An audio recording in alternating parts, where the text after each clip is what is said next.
Vous partez bientôt au Japon et vous salivez déjà à l'idée de vous régaler avec de bons sushis ou des ramen, j'en suis sûr. Et vous avez bien raison, hein. Je vous encourage vraiment à en manger ici, vous ne le regretterez pas. Mais il n'y a pas que ça de bon au Japon, loin de là. Et aujourd'hui, je vais vous parler de 20 choses que vous devez absolument manger quand vous viendrez au Japon. Des plats japonais traditionnels, bien sûr, mais pas seulement. Il y aura aussi des spécialités venues d'autres pays et même des trucs sucrés pour le dessert ou le goûter. Alors prenez des notes et j'espère vraiment que vous pourrez goûter à tout ça quand vous viendrez ici. Avant d'attaquer avec ma liste, un mot rapide sur 3 incontournables que vous connaissez déjà tous. Évidemment, je vous conseille de manger des sushis et des sashimi. La plupart du temps, ça n'a juste rien à voir avec ce que vous pouvez trouver près de chez vous. Donc même si vous n'aimez pas ça en France, faites-moi plaisir et essayez ici. Même dans les chaînes avec des assiettes de 2 sushis pour 120 yens, vous aurez de la qualité et un choix incroyable. Et vous l'ignorez peut-être, mais dans ce genre de restaurant, il y en a vraiment pour tous les goûts. Des sushis à la viande, des frites, des soupes ou encore des desserts, alors n'hésitez pas à y aller pour vous casser le ventre sans casser votre portefeuille. Bien sûr, plus vous montez en gamme et plus la qualité vous étonnera, mais il n'y a pas besoin de se ruiner pour manger de délicieux sushis. Pour les aventuriers, profitez-en pour tester des poissons que vous ne connaissez pas ou même des coquillages. Si vous êtes comme moi et vous êtes un peu difficile, voire même chiant, testez les différentes parties du thon par exemple, vous allez halluciner de voir toutes les différences de goût et de texture qui peuvent exister. Autre symbole du Japon, les ramen, là aussi il en existe une infinité de variétés. Et si vous n'en avez jamais goûté, je pense vraiment que peu importe l'endroit où vous les mangerez, vous vous régalerez. Donc pas besoin d'aller faire la queue 3 heures dans un endroit blindé touristes parce qu'il est conseillé sur tel ou tel site. Allez dans n'importe quel restaurant, de toute façon, vous ne verrez probablement pas la différence et ce sera toujours bon. Dernier incontournable, les yakitori. Certains se disent sûrement oui, ça va, c'est du poulet grillé, on a le même en France. Eh bien, détrompez-vous. Là aussi, sauf exception, il y a un monde entre ce qu'on trouve ici et ailleurs. Déjà, il y a des tonnes de yakitori différents, puisqu'on peut manger toutes les parties du poulet, avec des goûts et des sauces variées. Et en plus, la viande est incroyablement tendre. Je ne sais pas comment ils font au Japon, mais le poulet n'est jamais sec, c'est toujours super tendre. Testez entre autres les brochettes de momoniku, viande de cuisse de poulet, de gésier, de foie de poulet, goûtez des tsukune, c'est des boulettes de poulet hachées. Mes préférées, ce sont celles qu'on trempe dans du jaune d'œuf. C'est à tomber, vous verrez. Voilà pour ces 3 plats tellement évidents que je ne les ai même pas mis dans ma liste, mais qui valent bien sûr le coup. Même si vous en avez déjà mangé en France, je le répète, mangez-en au Japon et revenez me remercier dans les commentaires à votre retour de voyage. Bien, passons maintenant à la nourriture que vous ne connaissez peut-être pas si vous n'êtes pas encore venu au Japon ou que vous n'auriez simplement pas eu l'idée de manger ici. Inutile de vous dire qu'il en existe des tonnes d'autres et qu'en plus chaque région a ses spécialités. Donc bien entendu, ce n'est pas une liste exhaustive de tout ce qu'on peut manger de bon au Japon. C'est juste une liste de plats et d'aliments que j'essaye systématiquement de faire goûter à ma famille et à mes amis quand ils viennent ici. Pour commencer, je vous encourage chaudement à vous faire un shabu-shabu dans un restaurant et si possible à volonté. Le shabu-shabu, ça consiste à faire cuire de très fines tranches de viande dans un bouillon avec des légumes. C'est vraiment délicieux et comme c'est très fin, ça se mange sans faim. Selon les restos et les formules, vous pouvez choisir parmi un plus ou moins grand nombre de parties de viande de porc ou de bœuf et plusieurs types de bouillons. Donc il y a vraiment de quoi varier les plaisirs. Pour la petite histoire, le nom shabu shabu, c'est simplement l'onomatopée qui représente le mouvement qu'on fait faire à la viande dans le bouillon avec ses baguettes pour la faire cuire. Shabu, shabu, shabu, shabu. Et voilà. Autre plat de viande que j'adore, c'est le sukiyaki. Comme le shabu-shabu, on peut le faire à la maison, mais c'est plutôt réservé aux jours un peu spéciaux. On réunit la famille, on achète de la bonne viande chez son boucher et on se goinfre. On fait cuire de grands et fins morceaux de viande de bœuf dans un grand récipient avec des légumes et on y ajoute de la sauce soja, du mirin, c'est un genre de saké doux pour la cuisine, du saké normal pour la cuisine et du sucre. Ensuite, on peut aussi tremper la viande cuite dans un œuf cru qu'on aura cassé dans une petite assiette devant soi et franchement, c'est une tuerie. Si vous pouvez vous faire un resto de sukiyaki, faites-le et buvez du nihonshu avec, c'est encore mieux. J'en profite pour glisser un mot sur l'alcool, le nihonshu dont je viens de parler, c'est de l'alcool japonais. En France, on appelle souvent ça du saké, mais en japonais, saké, ça veut simplement dire l'alcool. Donc la bière, le vin, tout ça, le nihonshu, c'est du saké. Le nihonshu, on va dire donc que c'est du saké japonais, ça n'a rien à voir avec le digestif assez fort qu'on trouve par exemple dans les restos vietnamiens en France. En fait, ça fait à peu près le même degré que le vin, et ça peut se boire froid, on appelle ça leishu, ou chaud, atsukan. Quoi que vous mangiez, de toute façon, je vous invite à goûter les deux, et aussi le umeshu, de l'alcool de prune très doux et pas très fort, autour de 14-15 degrés je dirais. Surtout servi avec un glaçon, ça passe tout seul. Il y a aussi des versions avec d'autres fruits, comme l'alcool de pêche, momoshu, ou une variété de citron japonais, le yuzuchu. c'est très bon et vraiment, ça passe tout seul, même si vous n'êtes pas trop fan d'alcool, je pense que vous allez aimer. On continue dans la viande avec le hambagu, à ne pas confondre avec le hambaga, qui est le hamburger. Il y en a aussi d'excellents au Japon, soit dit en passant. Le hambagu, pour les Japonais, c'est un plat occidental, puisque ça vient d'Allemagne. C'est un genre de gros steak haché, mais en plus de la viande, il y a d'autres ingrédients, comme des oignons, de la panure et du lait. Au final, ça donne une viande super tendre et goûteuse. On peut le manger comme ça, mais c'est souvent servi avec de la sauce demi-glace à base de vin rouge et de ketchup. On en trouve vraiment partout, supermarchés, combini, restaurants familiaux ou restaurants spécialisés dans la viande. Je vous conseillerais d'en goûter dans une chaîne de restaurants comme Hungry Tiger par exemple, où le hambagu est très épais et il arrive sur une plaque chaude, bouillante même, et il finit de cuire devant vous. Si vous êtes un carnivore, c'est un régal assuré. Désolé pour les végétariens, il y aura des trucs pour vous dans quelques minutes, mais c'est au tour du yakiniku, littéralement la viande grillée qui est un plat venant de Corée, à ne pas confondre avec le teppanyaki, où un chef fait cuire devant vous de la viande japonaise de qualité, du homard et d'autres joyeusetés sur une grande plaque métallique. C'est un vrai régal aussi, mais c'est pas du tout le même budget. Dans un restaurant de yakiniku, vous avez donc une grille en métal posée sur des braises et sur laquelle on fait griller des petites tranches plus ou moins fines de viande. Il y a aussi pas mal de légumes si on veut, des pommes de terre avec du beurre, des poivrons, des champignons, mais à la base, on y va surtout pour se goinfrer de bonne viande. Bien sûr, il y a du bœuf, du porc ou du poulet, avec différentes parties et différents goûts dans lesquels la viande aura mariné juste avant. Comme on mange petit à petit et qu'il faut le temps de faire cuire, c'est super convivial et on n'est pas plein tout de suite. En plus des différentes parties du bœuf, je vous conseille notamment le foie, le poulet qui est toujours tendre, je l'ai déjà dit, mais aussi la langue de bœuf avec un peu de citron par-dessus, ça déchire. Un dernier plat de viande avant de passer à autre chose, le roast beef, le losto beef. Il y en a aussi en France et c'est très bon, mais c'est quand même assez différent de ce qu'on mange ici. Déjà, il y a différentes qualités de viande avec le prix qui change en conséquence. Ça s'achète déjà coupé en tranches fines et même si c'est un poil cher, c'est vraiment trop bon. J'en achète plutôt pour les occasions spéciales, mais si j'avais les moyens, je crois que j'en mangerais toutes les semaines. En plus, il n'y a rien à préparer, juste se servir un bol de riz, ouvrir la sauce et voilà, le repas est prêt, on peut se régaler. J'en achète même parfois sous vide au supermarché. C'est évidemment pas aussi bon que chez le boucher, mais ça coûte aussi beaucoup moins cher et avec un onigiri à côté, ça me fait régulièrement mon déjeuner. Donc mon conseil, prenez-en chez un boucher ou chez un traiteur au sous-sol d'un grand magasin, vous allez voir, ça fond dans la bouche. Certains d'entre vous ont peut-être déjà vu le plat suivant dans un manga ou un animé, c'est le omurice. Ça vient plus ou moins des omelettes occidentales, mais réarrangées à la sauce japonaise. En fait, c'est du riz qu'on a fait revenir à la poêle et dans laquelle on a mis des morceaux de saucisse, de courgettes, d'oignons, et en fait on peut y mettre un peu tout ce qu'on veut. On fait donc revenir tout ça, on y ajoute un peu de ketchup, ce qui lui donne son petit goût et sa coloration, et par-dessus on met une omelette nature, et encore un petit peu de ketchup ou de petits morceaux de tomates pour rajouter du goût et décorer. C'est vraiment très bon, les enfants adorent et les grands aussi. Dans certains restaurants, l'omelette est particulièrement légère et on peut aussi le déguster avec de la sauce demi-glace à la place du ketchup. Autre plat qui déchire sa mère et qui fait l'unanimité, l'okonomiyaki. On l'a longtemps comparé à une crêpe japonaise. Enfin, quand je dis on, je pense surtout à ceux d'entre vous qui sont aussi vieux que moi et qui ont regardé Lucille Amour et Rock'n'Roll quand ils étaient petits. Et oui, souvenez-vous, le père de Lucille tenait un magasin d'okonomiyaki et le chat disait souvent mais en fait, ce ne sont pas des crêpes, ce sont des okonomiyaki. On nous a menti pendant toutes ces années. Alors, il y a bien une sorte de pâte qui ressemble vraiment à de la pâte à crêpes ou de la pâte à beignets, mais c'est surtout à base de choux hachés, mélangés à cette fameuse pâte donc. Si vous voulez en faire à la maison, sachez qu'il y a une farine spéciale okonomiyaki qui se trouve dans tous les supermarchés. Comme souvent dans les plats japonais, là aussi on peut y mettre un peu tout ce qu'on veut. Fruits de mer, viande, légumes, fromage, il n'y a vraiment pas de limite. Et on fait cuire ça soi-même sur une grande plaque chauffante au milieu de la table.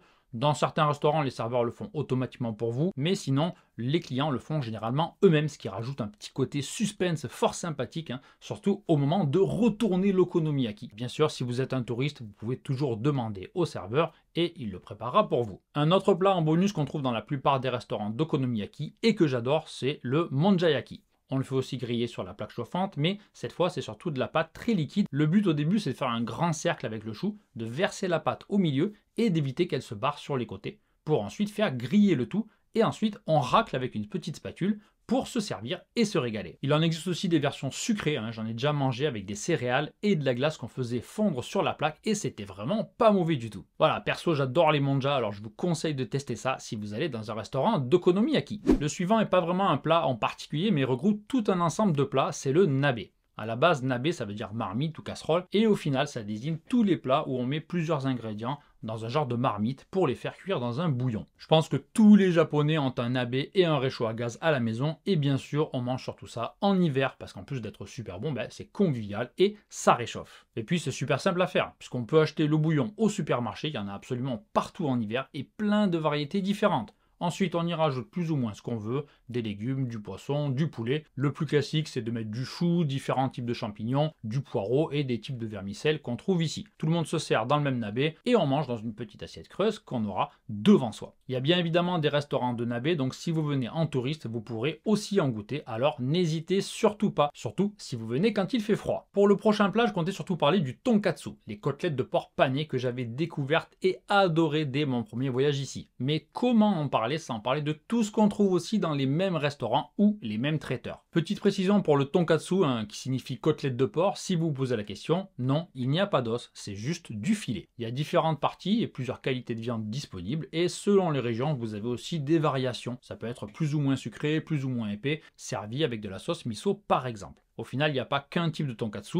mais des tas de tonkatsu. On en trouve vraiment partout et il existe des chaînes spécialisées très abordables qui en vendent sur place ou à emporter. Les plus connus, en tout cas par chez moi, c'est Saboten et Wako. En plus du tonkatsu, comme je l'ai dit, vous avez d'autres trucs frits et panés tout aussi délicieux. Le plus connu peut-être, c'est le korokke, une croquette à base de pommes de terre écrasées mélangées avec des oignons. On panne le tout et on fait frire, c'est simple mais efficace. Bien sûr, on n'oublie pas de mettre la sauce spéciale tonkatsu qui va bien. Ensuite en vrac, il y a le kanikrim korokke. Cette fois, c'est une sorte de crème béchamel un peu épaisse au goût de crabe. J'adore ça. Le menchikatsu, c'est de la viande hachée de bœuf ou de porc, parfois les deux mélangés, avec des oignons et vous l'aurez deviné, pané et frit. Ça aussi, c'est une tuerie. Enfin, c'est pas le dernier truc disponible, mais je vais pas tous vous les faire, le ebi fly, la crevette panée et frite. Alors c'est pas des petites crevettes, mais de très grandes crevettes, et c'est gras bon. Là, vraiment, vous n'aurez aucune excuse pour ne pas manger tout ça si vous venez au Japon. On en trouve partout à emporter et c'est vraiment pas excessif. Ces magasins vendent en plus aussi des bento déjà tout prêts, avec un assortiment de fritures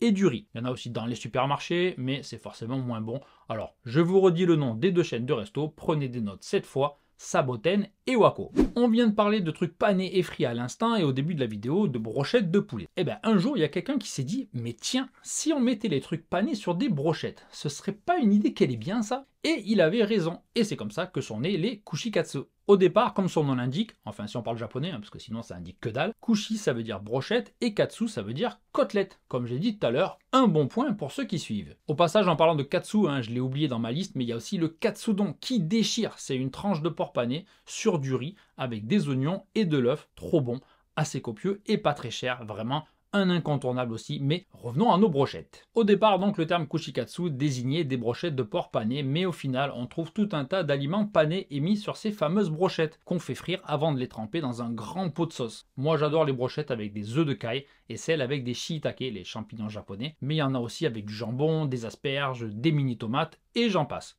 Dans les restaurants spécialisés, les brochettes coûtent en moyenne entre 100 et 200 yens et il y a aussi des traiteurs qui en vendent à emporter, donc ouvrez l'œil, ouvrez Google Maps, c'est plus efficace, et essayez les kushikatsu pendant que vous serez ici. En venant au Japon, vous devez manger un maximum de plats japonais, évidemment, mais vous auriez tort de passer à côté de quelques plats venant d'autres pays, à commencer bien sûr par les plats chinois. Parce que bien entendu, il y a énormément de Chinois qui vivent au Japon et leur cuisine est vraiment omniprésente dans la vie des Japonais qui en mangent régulièrement. Déjà, les ramen à l'origine, c'est un plat chinois et pas japonais. Mais il y en a bien d'autres. Et en plus de tous les restaurants chinois sur lesquels vous tomberez sûrement, vous avez aussi toujours plusieurs stands de cuisine chinoise dans les fameux étages remplis de traiteurs et de bouffants tout genre dans les grands magasins et les centres commerciaux. Je ne vais pas vous parler de tous les plats chinois parce que je ne les connais pas tous, mais si vous devez en goûter un seul, je vous conseille les gyoza. C'est le plus simple à trouver, on en vend partout, restaurants, stands, dans les fêtes, les supermarchés, voilà. C'est pas les occasions d'en acheter qui manquent. D'ailleurs, dans tous les supermarchés, on peut acheter la peau utilisée pour les faire à la maison. Encore une fois, je crois que tous les Japonais ont déjà dû faire des gyoza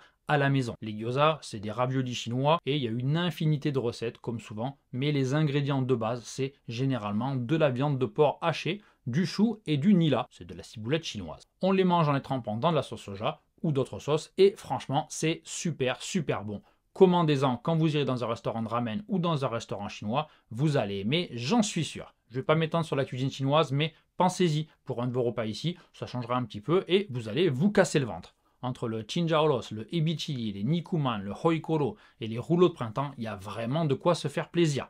Je ne sais pas si tous ces plats sont parfaitement identiques à ceux qu'on peut manger en Chine, mais une chose est sûre, tout est très bon, donc goûtez-y pendant que vous serez au Japon. Ah, évidemment, si vous venez à Yokohama ou vous allez à Kobe, allez faire un tour dans le quartier chinois, c'est sympa à visiter et il y a de la nourriture absolument partout. On revient à un plat typiquement japonais, les tempura. Bon, typiquement japonais, il faut le dire vite puisque c'est originaire du Portugal. Mais comme souvent, les Japonais ont modifié le plat d'origine pour en faire quelque chose d'un peu différent. Et maintenant, ça fait vraiment partie de la cuisine japonaise. Pour les 3 du fond qui ne connaîtraient pas, hein, ce sont simplement des beignets de légumes, de poissons ou de tout ce que vous voulez. Même si c'est frit dans l'huile, c'est pas du tout gras parce que si j'ai bien compris, l'extérieur cuit très rapidement et l'huile n'a pas le temps d'imbiber l'intérieur. Résultat, c'est un peu croquant à l'extérieur et le goût de ce qu'il y a dedans est préservé. Vous pouvez trouver des assortiments de tempura dans tout un tas de restaurants japonais, des restaurants de soba évidemment, j'en reparle juste après, donc vous aurez aucun mal à en déguster. Chacun ses goûts bien sûr, mais je pense que les tempura à la crevette, au potiron, aux carottes, à la patate douce, à l'oignon ou encore aux champignons sont vraiment des valeurs sûres. Au début de la vidéo, j'ai parlé des ramen que vous connaissez sûrement tous et toutes, mais il y a aussi beaucoup d'autres types de nouilles que vous ne connaissez pas forcément en arrivant ici,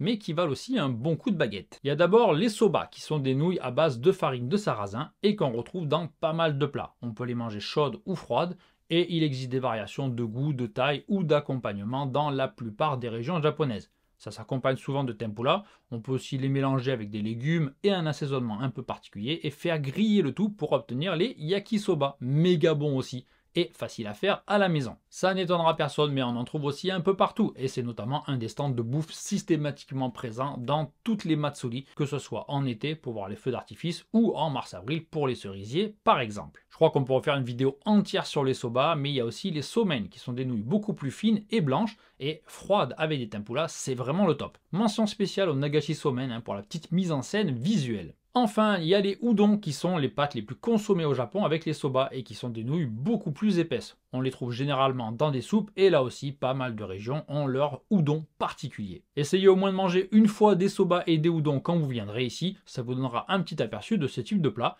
et ensuite vous pourrez les comparer dans chaque région si vous vous baladez un peu partout dans le pays. Autre plat purement japonais pour tout touriste ou tout résident étranger mais que les Japonais considèrent comme un plat occidental, le curry ou kare comme on dit ici. Il a été introduit au Japon quand l'Inde était anglaise, mais au final c'est assez différent du curry indien jaune, puisque le curry japonais le plus répandu est plutôt de couleur sombre. Alors il existe 1 million de sortes de curry, oui 1 million, je ne suis pas marseillais, je les ai comptés une par une, et vous n'aurez pas assez d'une vie pour goûter tous les différents currys qui existent au Japon. Donc essayez déjà de goûter un curry normal, si j'ose dire, vous en trouverez au menu de plein de restos spécialisés ou non d'ailleurs, dans les chaînes de fast-food comme Kokoichi, Curry House Coco. Il y en a aussi de tout près à Muji par exemple dans les supermarchés. Bref, c'est vraiment pas un plat difficile à trouver. Niveau goût, ça va du curry plutôt doux, Hamakuchi, au curry carrément épicé, Karakuchi. Et dans certains restaurants, vous pouvez choisir le niveau de piquant parce qu'il faut savoir que beaucoup de Japonais kiffent la nourriture qui arrache la bouche. Perso, je suis pas fan, donc je prends Hamakuchi comme les gamins et c'est très bon. Dans le curry aussi, on peut mettre à peu près tout et n'importe quoi. Du bœuf, du poulet, des carottes, des pommes de terre, des oignons, des aubergines. La liste est sans fin. C'est bien sûr servi avec du riz et c'est vraiment un des plats préférés des Japonais et une valeur sûre, que ce soit à la maison ou à l'extérieur. Alors notez-le bien sur votre liste des choses à manger quand vous viendrez au Japon. Dernier plat salé avant de passer au dessert. Je triche un peu parce que c'est pas vraiment un plat mais plutôt un poisson. Je veux parler de l'anguille, unagi en japonais. On la mange grillée, badigeonnée de sauce et servie sur du riz. Alors je vous préviens, il y a des petites arêtes qu'on peut manger et la peau est un peu molle, mais même moi qui suis franchement casse-couille niveau bouffe, eh bien j'en mange, je trouve ça super bon, donc ça devrait pas trop vous gêner. Au pire, vous jouez un peu les chirurgiens pour virer les plus grosses arêtes et vous enlevez la peau si la texture ne vous plaît pas trop, mais goûtez un plat d'anguille grillé pendant votre voyage. Ça fond dans la bouche, c'est un véritable régal. Au pire, prenez juste un sushi à l'anguille quand vous allez au resto. Ça sera pas aussi bon, mais ça vous donnera une vague idée du truc et vous pourrez dire que vous avez goûté. Si vous allez à Nagoya, ne ratez pas le hitsumabushi, ça déchire. Par contre, les plats à base d'anguille, c'est pas donné, faut compter au moins 4 ou 5 000 yens, je dirais. Mais vu le cours de l'euro, ça reste très raisonnable étant donné la qualité du produit et le cassage de ventre assuré. Petit message pour vous laisser digérer avant les desserts. Ceux qui me suivent le savent déjà, mais j'organise des soirées franco-japonaises à Yokohama avec d'un côté des Japonais et des Japonaises qui apprennent le français et de l'autre, vous, des francophones qui sont de passage au Japon ou qui habitent ici. Si ça vous branche, jetez un œil dans la description et n'hésitez pas à m'envoyer un mail pour me donner vos dates de venue au Japon. Vous y trouverez aussi les infos sur mes visites guidées à Kamakura ou Yokohama par exemple. Et puisqu'on parle de bonne nourriture aujourd'hui, Évidemment, pendant mes visites, je peux vous emmener dans de bons petits restos pour manger certains des plats dont je viens de parler. Fin de la pub, passons maintenant au dessert. Mais avant ça, en guise de bonus, je vous apprends une petite expression japonaise que j'ai toujours aimée, Betsubara. Ça veut dire qu'on a un deuxième estomac réservé aux trucs sucrés et que c'est pas parce qu'on s'est goinfré pendant le repas qu'on va pas s'envoyer un bon dessert pour tasser tout ça. Voilà. Fin de la leçon de japonais, n'hésitez pas à le sortir aux japonais que vous rencontrerez ici. Alors c'est pas vraiment un dessert et c'est assez connu, mais je pense que vous devez absolument manger un melon pan au Japon. Alors attention, je ne parle pas du melon pan en mode imitation carton qu'on trouve au combini. Bon, j'en mange aussi parfois pour dépanner, mais faut bien reconnaître que ça casse pas trois pattes à un canard. Par contre, un vrai melon pan acheté dans une boulangerie, là, c'est autre chose. Petite précision, si comme moi lors de mon premier voyage au Japon, vous pensez que c'est du pain avec des morceaux de melon, eh bien pas du tout, c'est juste une sorte de brioche au sucre, mais il n'y a pas de melon, c'est juste sa forme et sa croûte qui ferait penser à ce fruit. Pour manger un bon melon pan, vous devez donc aller dans une boulangerie ou dans un stand dans la rue qui en vendent parfois tout chaud, ça c'est vraiment le top. Un bon melon pan, c'est bien croustillant, plein de sucre à l'extérieur et en dessous c'est moelleux à souhait. Un vrai régal pour les papilles. Il y a différentes tailles et différents goûts, certains à la fraise, au thé ou encore avec des pépites de chocolat, mais perso, je préfère le classique, on n'est jamais déçu. Au passage, pour ceux qui sont jamais venus au Japon et qui pensent que les boulangeries sont rares, eh bien détrompez-vous, il y en a vraiment partout. Certaines pas terribles, mais d'autres vraiment très bonnes. Au final, c'est un peu comme en France, hein. Toutes les boulangeries ne se valent pas. Deux autres gâteaux maintenant que j'ai mis ensemble pour ce 17e truc à goûter au Japon, l'un originaire du Portugal et l'autre d'Allemagne. Tous les deux sont devenus ultra courants au Japon. D'abord il y a le Castella et puis le Baumkuchen. Je sais jamais trop comment le prononcer, mais c'est à peu près comme ça. Je raffole des deux et j'en mange régulièrement, que ce soit au goûter ou au petit déjeuner. Le Castella, ça fait un peu penser à un genre de gâteau de Savoie, de forme rectangulaire et coupé en tranches. Il y en a à tous les prix, hein. Ça commence avec ceux du supermarché ou du combini. Ça fait le taf, mais ça n'a rien d'exceptionnel. On peut acheter juste une tranche si on veut, ou des Castella pas très grands avec 5 ou 6 tranches. Mais vous avez aussi des Castella d'anthologie, plutôt pour être offerts, avec un super emballage, une belle boîte fait avec des œufs de qualité, c'est bien jaune, et recouvert de bons grains de sucre sur une face. Je reçois parfois de mes élèves pour la Saint-Valentin ou en fin d'année, et je peux vous dire que c'est un délice. Le Baumkuchen maintenant, dont j'avais jamais entendu parler non plus avant d'habiter ici, viendrait donc d'Allemagne, et c'est un gâteau cuit à la broche, ce qui lui donne sa forme de bague. C'est recouvert d'une couche de sucre à l'extérieur, et c'est aussi très populaire ici. Vous en avez au supermarché, au combini, en sachet individuel parfois, pour 3 fois rien, et vous en avez aussi dans des boutiques spécialisées bien plus chères, avec des variations de goût et même des combinaisons avec d'autres types de pâtisseries. C'est super bon, alors achetez-en un et faites-vous plaisir au petit-déj ou si vous avez un creux pendant une de vos visites. On reste en Europe avec un mot cette fois sur les pâtisseries comme en France. C'est pas forcément un truc qu'on pense à manger en venant au Japon, mais on trouve de très bonnes pâtisseries à peu près partout. Et non seulement les gâteaux sont super beaux, mais ils sont vraiment délicieux. Ils n'ont absolument rien à envier à ceux que vous trouverez en France. Et ils sont même parfois meilleurs. Alors pas la peine de faire les chauvins et de râler, hein. Les Japonais gagnent régulièrement des concours de pâtisserie ou de boulangerie. Donc que ce soit les baguettes, les pâtisseries ou le pain de mie, vous connaissez mon amour pour le pain de mie japonais, on peut assez facilement en trouver d'aussi bons qu'en France, au moins dans les grandes villes. Alors si vous avez envie de bonnes pâtisseries, pas la peine d'attendre d'être de retour en France, vous pouvez très bien en acheter ici. Dans tous les grands magasins et les centres commerciaux, vous commencez à connaître la chanson. Il y a toujours une zone ou un étage complet avec des boutiques qui en vendent. Et il y a aussi des pâtisseries dans la rue, hein, comme en France, mais c'est peut-être pas aussi fréquent que les boulangeries. Quoique je dis ça, mais en fait, rien qu'autour de ma gare, à moins de 10 minutes à pied, il y en a déjà 4 et elles sont toutes très bonnes. Parlons maintenant un peu des fruits japonais. Comment ils sont bons? Sérieux? Alors, pour ceux qui gobent tout ce qu'ils voient sur le net, non, les fruits japonais ne coûtent pas une fortune. Je l'ai déjà dit, mais je le répète, malgré les âneries que certains racontent sur les réseaux sociaux, les melons et les raisins hors de prix, ça existe, oui, mais ce sont des fruits destinés à être offerts. Et absolument personne n'en achète pour se les envoyer après le repas. Ils sont évidemment délicieux, mais il y a aussi plein de raisins, de melons ou de fraises tout à fait abordables. C'est peut-être plus cher qu'en France, oui, mais c'est rien de choquant. En plus, chaque fruit sera parfait, plus gros et très bon. Alors, je ne vous dis pas d'en acheter à chaque repas pendant votre séjour, mais ce serait vraiment dommage de ne pas vous faire un petit plaisir en goûtant une bonne grappe de muscat, de raisins noirs, une barquette de fraises, des pêches ou encore des mangues. Vos papilles vous diront merci. Dernier aliment que je vous conseille de tester et qui lui ne vous coûtera pas grand chose, c'est simplement une patate douce grillée Yaki-Imo. On en trouve à l'entrée de pas mal de supermarchés, vous avez qu'à la prendre, la régler à la caisse avec vos courses et vous pourrez la manger en vous promenant. Parce que oui, on peut très bien manger en marchant au Japon. Personne ne fera une syncope, rassurez-vous. La patate douce grillée, ça paie pas de mine, mais c'est super bon et pas cher. On en trouve aussi souvent dans les quartiers touristiques, parfois d'ailleurs sous d'autres formes comme des chips ou des frites. Mais testez déjà la version classique et vous aurez fait le tour des essentiels, je pense, à goûter pendant votre voyage au Japon. Dernier mot avant de conclure, cette liste, comme j'ai dit tout à l'heure, n'est pas exhaustive. Il y a encore tout un tas de trucs qui valent la peine, mais dont j'ai pas parlé. Que ce soit les poissons, comme le hoke ou le kinmedai, la sèche grillée, le karaage, que ce soit de poulet ou d'autres choses, les takoyaki, les plats à base de crabe, le Genghis Khan à base d'agneau, les plats thaïlandais, coréens et les milliers de plats régionaux que vous trouverez à travers le pays. Vous l'aurez compris, mais venir au Japon, c'est aussi un voyage culinaire incroyable. Donc ne vous arrêtez pas au sushi et au ramen.